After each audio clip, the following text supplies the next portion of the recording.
Alors bonjour à tous, bienvenue au Morning Meeting d'EliFX. Nous sommes le vendredi 13 mai 2016, il est 11h02. Vincent Gann pour vous retrouver sous vos yeux l'avertissement sur les risques liés au trading.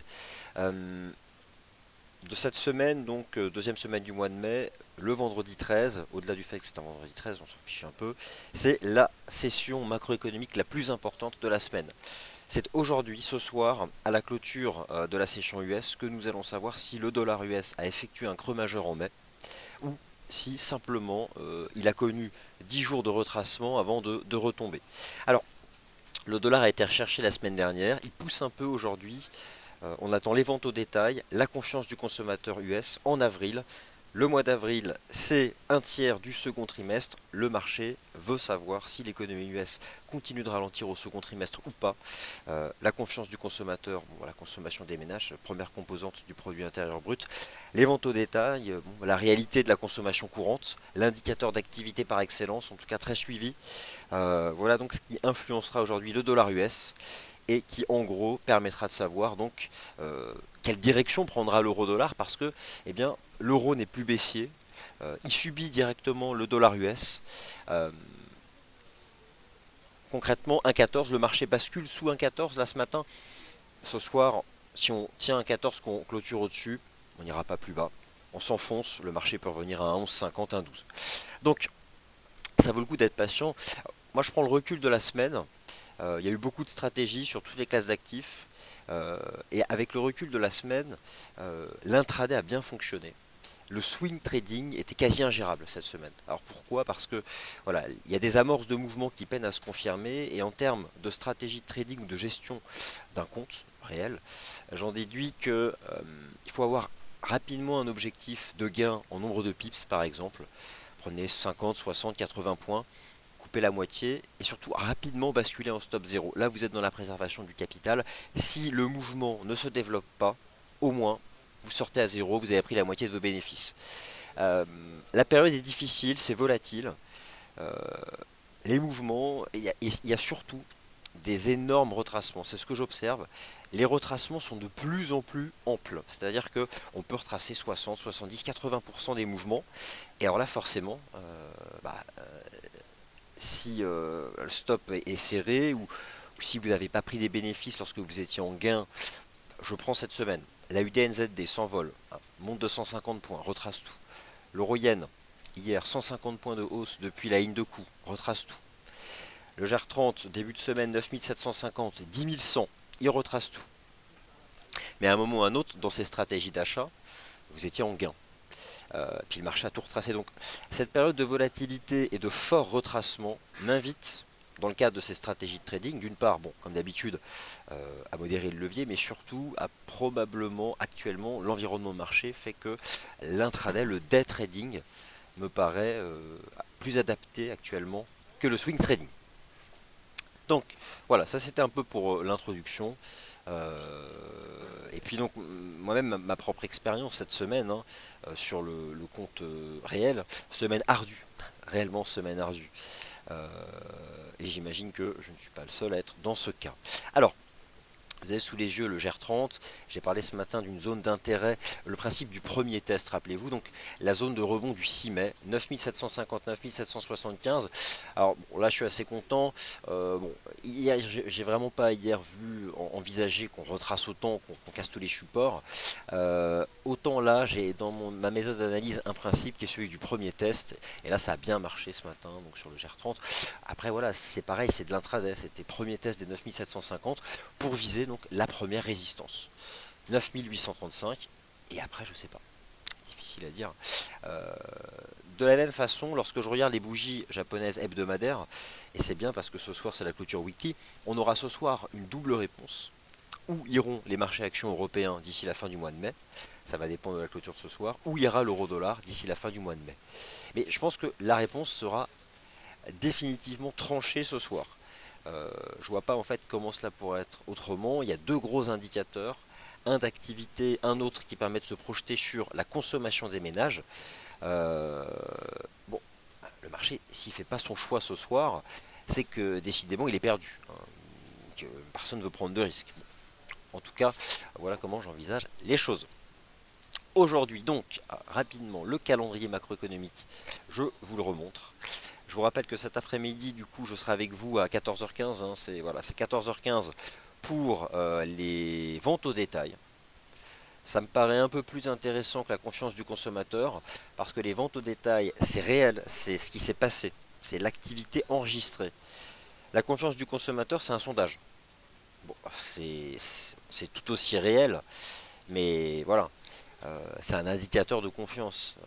Donc ça mesure pas une réalité monétaire derrière, quoi. C'est des anticipations, l'optimisme ou le pessimisme des consommateurs, etc. Donc c'est différent, donc voilà. Mais la confiance du consommateur US à 16 heures est quand même très importante parce que c'est donc l'estimation dite flash, la première, et c'est celle qui historiquement a le plus d'impact.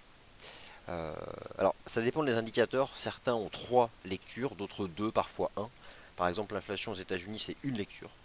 La confiance du consommateur, c'est 2. En Europe, la croissance économique, c'est 3, tout comme aux États-Unis.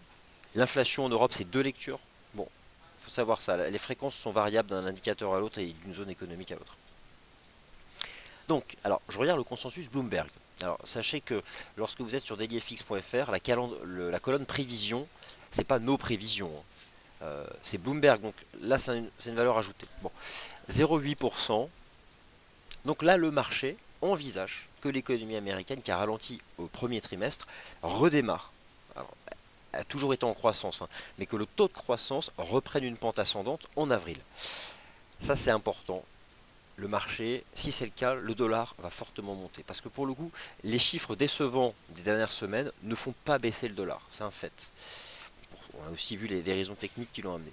Si le chiffre est bon, attendez-vous à ce que le dollar cesse définitivement sa tendance baissière qui était une réalité depuis la fin du mois de janvier. Par contre, une déception, un taux de croissance négatif, ça mettrait en danger, façon de parler, ça entretiendrait la tendance baissière du dollar depuis fin janvier. Pourquoi? Parce que si les indicateurs d'activité en avril sont négatifs ou inférieurs aux attentes, ça serait un début de signe en faveur d'une poursuite du ralentissement de la croissance économique aux États-Unis. Je rappelle, 2 trimestres consécutifs de ralentissement en économie, ça porte un nom, c'est la récession. Et ça, forcément, c'est tout sauf ce que recherche une banque centrale. Alors, et en fait, lorsqu'on parle de récession, ça c'est le momentum de la croissance économique, hein, pour reprendre un terme technique.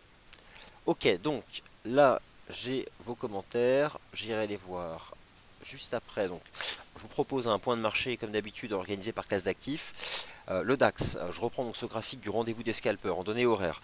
Il est proposé de viser 9750, ça à la cassure, ça a été fait. Le principe du premier test, un niveau de prix existe, le marché revient le chercher, c'est là où il y a une probabilité que ça réagisse. Pour viser la première résistance, elle est faite. Donc maintenant, j'ai rien à vous proposer sur le DAX, hormis le fait que là on est sous 9835. J'avais quelque chose ce matin, la zone d'intérêt des 9750, là franchement plus rien. Même en intraday, voilà, c'est rien du tout. Alors, je vous rappelle enfin une chose. Attendez, je passe en plein écran. L'enjeu pour le GR30, et en fait c'est valable pour tous les indices boursiers européens. Alors lundi, le REX est fermé, c'est la place de cotation qui édite, qui gère le DAX, hein, mais pas seulement, le Bund. L'Eurostock 50 aussi est relié donc à la place boursière, au marché de l'Eurex. Donc logiquement, nos prix découlant directement donc de ces contrats, de ces prix sous-jacents, lundi le GR30, le SUI20, le Stock 50, le Bund sont fermés.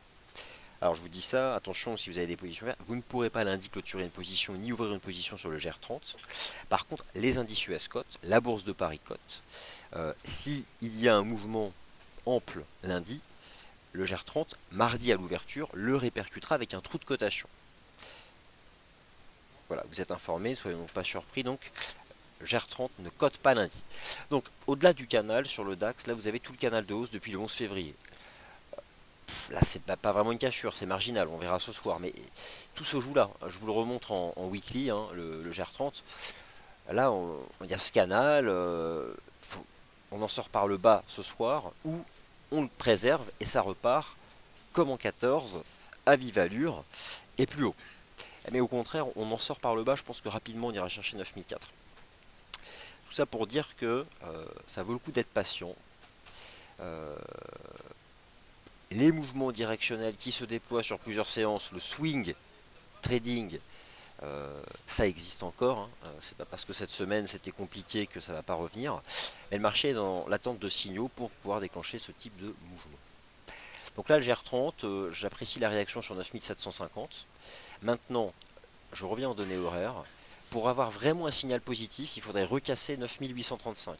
C'est exactement le point d'accélération du 6 mai. En fait, on revient sur le point, on est revenu vendredi la semaine dernière, hein, retour à la case départ, vendredi 6 mai, hausse milieu de semaine, et on a retracé 100%. Donc on a toujours su que les indices boursiers européens étaient des marchés de retracement, 50, 60, 70%. Là, on a franchi un nouveau palier. Il y a cette semaine beaucoup d'actifs qui ont retracé 100%. Et forcément, lorsqu'un marché retrace 100% en l'espace de 4-5 séances, le swing trading, il est mis à mal. L'intraday, non. Si on se fixe une règle qui peut être, je sais pas, je prends 50, 60, 80 points, je coupe la moitié, stop 0, ou j'encaisse tout. Ça, ce sont des paramètres ensuite de gestion de trading. Sachez simplement que je pense que dans l'environnement actuel, il faut avoir cette réflexion et peut-être faire évoluer sa méthode de trading vers quelque chose qui soit en effet plus proche de ces paramètres de l'intraday pour préserver le capital et puis voilà, hein, et tendre à faire des gains. Voilà, c'est l'environnement. Tout est cyclique en bourse, hein, les environnements changent. Et simplement, actuellement, voici quel est cet environnement de marché. Il faut bien l'identifier et s'y adapter. Alors, le CAC 40, l'Eurostoxx 50, c'est pareil, hein, on est revenu sur les points bas du 6 mai, donc c'était vendredi dernier. Retour à la case départ. Bon, voilà, le topo, tout ce que je viens de vous dire sur le GR30 est valable pour tous ces marchés. Même pour la bourse de Londres, Lucas 100, donc voilà, pile dessus. Ça reste quand même faible, on verra ce soir. De toute façon, c'est simple, hein. C'est Wall Street qui décide. Voilà, si les indices US repartent et clôturent tout en haut ce soir, il n'y a pas de problème. En Europe, on repart, hein. Donc voilà, ça va dépendre en partie de Wall Street. Euh, Étonnamment, cette semaine, le repli de l'euro-dollar n'a pas apporté aux indices boursiers européens un meilleur comportement relatif. Il y a une étanchéité cette semaine. L'euro-dollar fait sa vie, les indices boursiers font leur vie. Les indices US, alors, plus forts, hein, eux n'ont pas retracé 100%. Prenez le SP500, vous avez toute la hausse ici depuis le 6 mai. Ils ont retracé 50, 60, 50, 60%. Donc c'est là où on voit finalement que la volatilité est plus élevée sur les indices boursiers européens ces dernières semaines, avec donc 100% de retracement en Europe et 50% aux États-Unis. Voilà, donc ce sont deux choses à noter. Le S&P 500, 2030-2040, niveau décisif, pour certains chartistes épaule tête épaule. J'ai sur les indices US appris une chose avec l'expérience: les figures de creux, on peut éventuellement les anticiper. Les figures de sommet, les indices US prennent souvent un malin plaisir à les invalider. J'ai vu de nombreuses têtes épaules sur le S&P 500, on cassait la ligne de coup, on remontait le lendemain et ça repartait tout en haut. Voilà. Donc pour l'instant, on est en range entre 2030 et 2100. Enfin même pas, non j'exagère, 2030 et 2080, c'est tout ce qu'on peut dire. 2030 et 2080.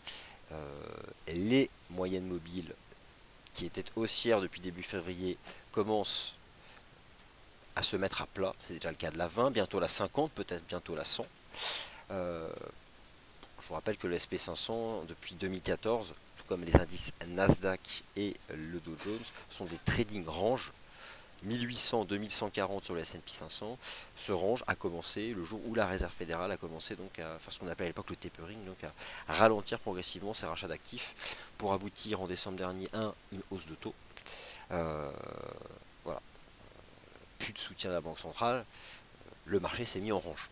Et pour l'instant, ça dure. Le range du S&P 500, il peut durer encore, hein. Ça fait 2 ans qu'il dure. Pourquoi pas 3 ? Pourquoi pas 4 ? Ce qui est certain, c'est que cette année, au plus haut de la volatilité sur les indices boursiers, donc lorsque Shanghai était sous pression, lorsque les marchés actions européens étaient sous pression, lorsque le pétrole était à 26 $, jamais un indice boursier américain a cassé un support majeur. Donc il reste un peu en lévitation. Malgré tout, hein, il faut quand même se méfier de leur niveau actuel. J'envisage pas les indices boursiers US faire des nouveaux sommets historiques cette année. À moins de voir la Réserve fédérale complètement abandonner l'idée d'une hausse de taux. Mais et encore pas forcément, parce que si elle fait ça, ça veut dire que la macro se dégrade aux États-Unis. Et quand même, les investisseurs aux États-Unis, ils ont quand même tendance à continuer à pricer un peu l'état de leur économie, hein. Pour eux, le monde, c'est loin, hein. C'est l'économie US et les risques extérieurs, hein.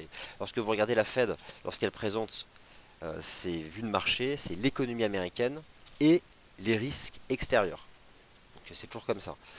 C'est nous et le reste du monde. Et pour l'instant, ce qui les intéresse beaucoup, c'est la profitabilité des entreprises US. C'est la fin de la saison des trimestriels. Il doit rester peut-être 10 ou 20 boîtes du SP500 à publier encore. Globalement, ils sont bons, hein. Enfin bon, toujours pareil, 60-70% de résultats qui ont battu les attentes. C'est toujours comme ça en fait qu'on se positionne. Il y a eu quand même cette semaine des grosses déceptions sur certains poids lourds. De la consommation justement, c'est pour ça que ça a mis la pression sur les indices. Mais au final, cette semaine, les indices US ont simplement retracé. Voilà, 50%, donc voilà, c'est ce dont je parlais tout à l'heure. Bon, le Bund, j'en ai déjà parlé. Donc là, pour résumer techniquement, le fait que les indices boursiers européens soient revenus sur les points de rebond du 6 mai signifie qu'ils sont alignés sur support. Il y a un alignement sur support. Lucas 100 sur support, le DAX sur support, le CAC sur support.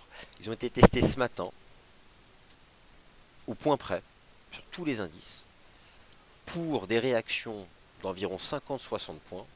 J'appelle ça du day trading et je pense qu'il faut s'en contenter pour le moment. Le temps qu'on retrouve un environnement qui soit un peu plus directionnel et durable.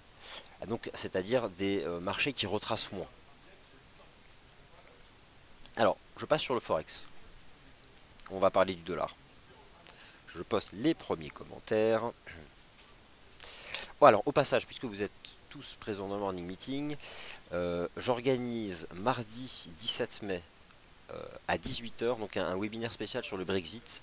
Je suis en train de vous rassembler toutes les infos, tous les sondages, tout ce qui est important. Par contre, ce ne sera pas en salle de trading, ce sera sur GoToMeeting. Je vous donne un lien dans la section commentaires. Là, vous le voyez apparaître à 11h20. Vous allez arriver sur une page du site FXCM. Vous avez ici un petit formulaire. Mettez juste votre email et vous allez recevoir le lien pour pouvoir accéder au webinaire mardi. C'est la seule façon en fait de l'avoir. Je ne pourrais pas vous le transmettre directement. Donc faites ça si ça vous intéresse, hein, le Brexit. Je suis en train de rassembler donc tous les derniers sondages, ceux du gouvernement, ceux de Bloomberg, des données de prix, des données de marché, la façon dont le GBP pourrait réagir, etc. C'est de l'information avant tout, mais ça permet en tout cas de savoir un peu où est-ce qu'on en est, sachant que voilà, c'est dans 5 semaines, hein, le référendum. Donc ce sera mardi à 18 h et je vous donne le lien.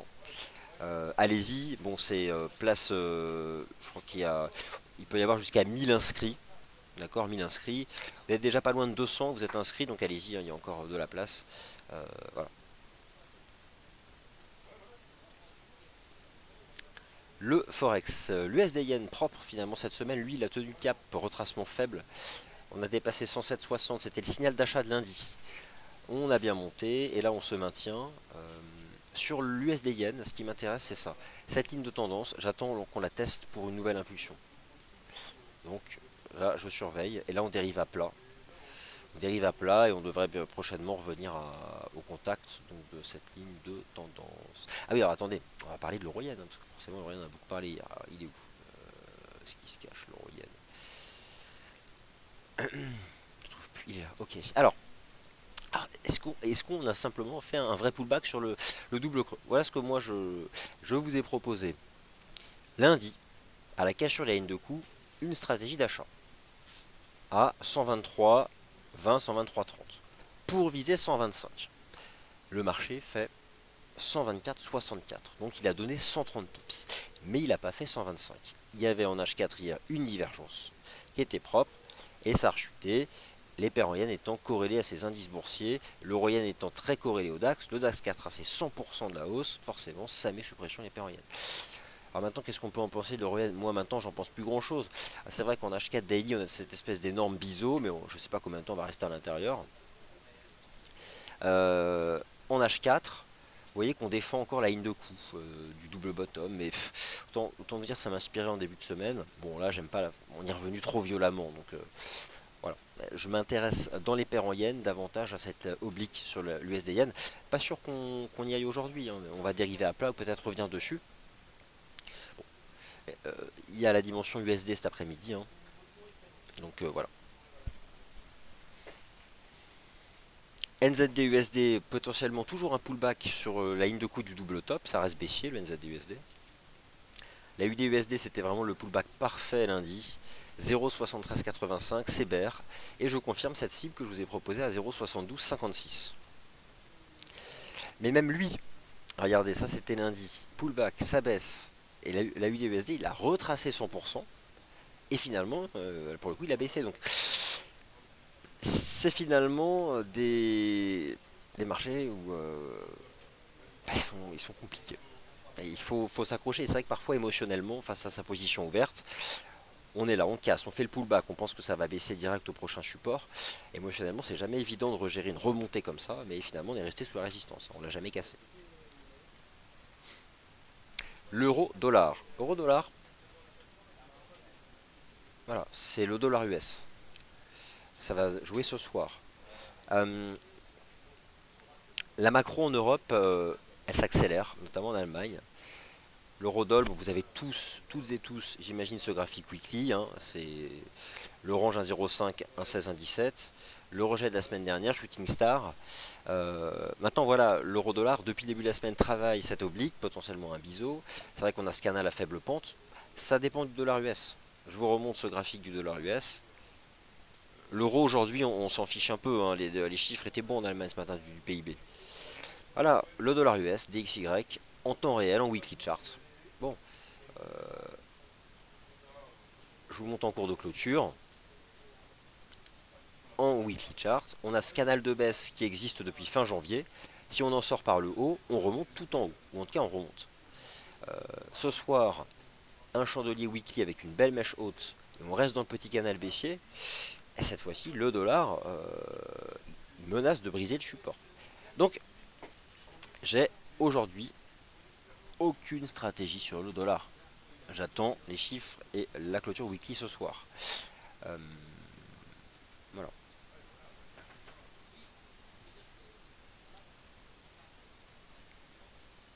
Alors, je réduis ça parce que là je vois, c'est bon, ça marche. Alors, le GBP. Le GBP USD. Bah, écoutez, GBP USD, à part la volatilité hier du marché, 1,44, ça fait 5 jours qu'il est sur 1,44. Il passe un peu en dessous, il remonte, il passe un peu en dessous, il remonte, il passe un peu en dessous, il remonte. C'est pas ce qu'il veut le GBP.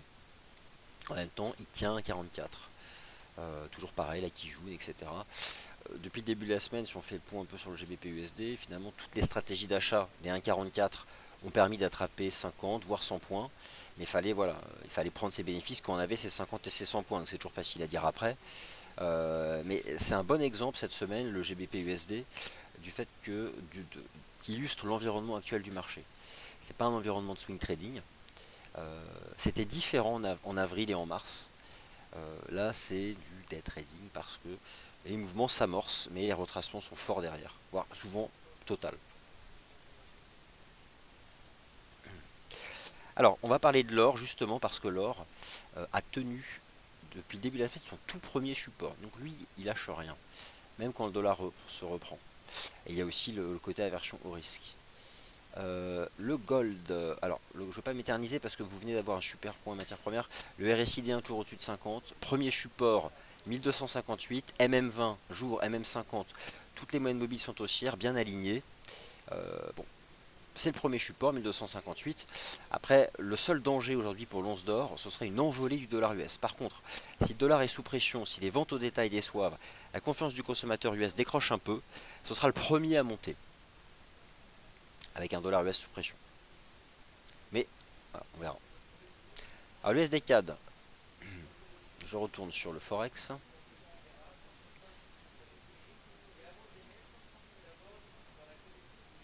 Rebonjour Sébastien, qui nous poste un super graphique avec vos croisements MM et sorties de biseau sur le GBP USD.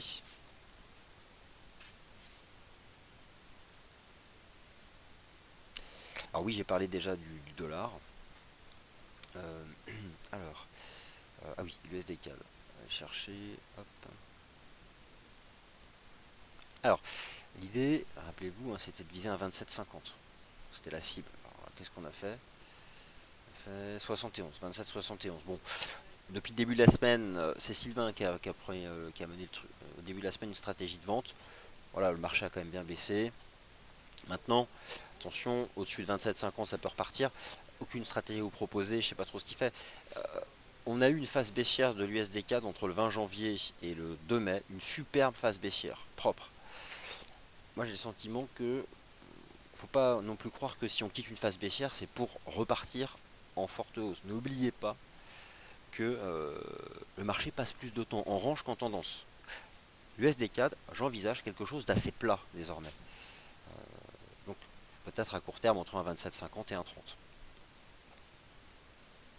Et là, c'est à peine le début, donc on n'a pas assez de... Tout ce que je peux vous dire, c'est que ce sont les deux niveaux de prix qui comptent. 27,50 support et même 20 mis à plat et un 30. Ah, GBP NZD. Alors attends, c'est simple. Je vais poster ton graphique, ce sera plus simple. Hop, voilà, le GBP NZD. GBP NZD très intéressant après la BOE. Croisement fort des moyennes mobiles. Euh, alors, oui, le GBP AUD est pareil, tout aussi bien. Alors, on va aller regarder les deux. GBP AUD et GBP NZD. Le CAD reste en forme, hein. Il y a eu un rejet hier sur le pétrole qui est pas non plus très fort. On peut toujours dépasser 46,75, mais le signal n'est pas donné. Donc le GBP AUD est bien orienté, toujours propre. D'ailleurs, il fait des nouveaux sommets, le GBP AUD, tout comme d'ailleurs l'euro AUD, hein. Rappelez-vous, l'euro AUD, c'était une des stratégies de la semaine dernière. Il est toujours au plus haut, mais le GBP AUD est plus fort. Je vais juste revenir sur le GBP NZD. Voilà, j'ai un graphique dessus. Alors, d'un point de vue directionnel, il n'y a pas photo, hein. Euh, le GBP AUD emporte la palme. Euh, alors, le graphique de Sébastien. Croisement fort et même sortie de biseau. Ok, oui, donc ça c'est. Moi je vois le canal, oui, le biseau.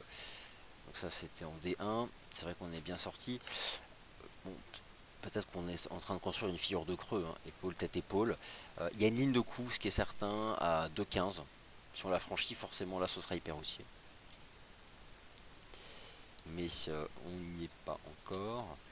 Je vais juste tracer la ligne de tendance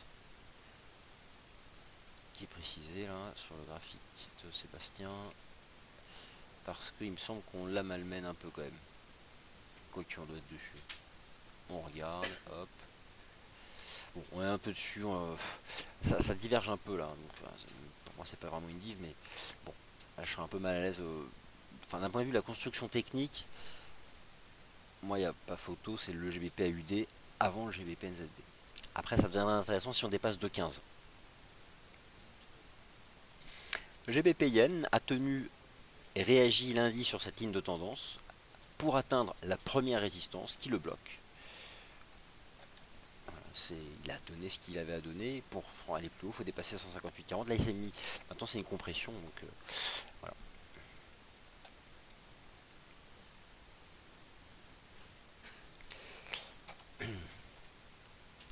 Ah, ça, c'est sûr que. Alors, question d'Omer, comment préserver son capital alors que il y a de plus en plus de trous de cotation à l'ouverture? Peut-être justement en prenant en compte que pour ne pas être exposé à un trou de cotation à l'ouverture, il suffit de ne pas être en position lorsque le marché clôture la veille. Donc le principe du day trading finalement c'est ça, quoi. Vous n'allez pas être exposé au gap puisque vous ouvrez la position au sein d'une même séance et vous la fermez dans la même séance. Donc si vous constatez qu'il y a beaucoup de gap actuellement à l'ouverture, euh, bon, bah, peut-être privilégier des stratégies plus court terme pour éviter justement de subir le risque de l'ouverture.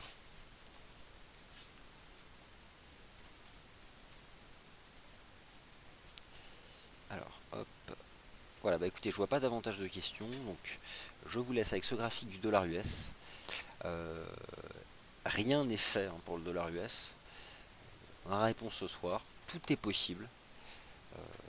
Et depuis le début de la semaine, le marché attend cette session du vendredi 13 pour la macro US. Eh bien, encore quelques heures de patience avec une première réponse à 14h30 et je serai avec vous ici donc en direct à partir de 14h15. Merci à tous et à tout à l'heure.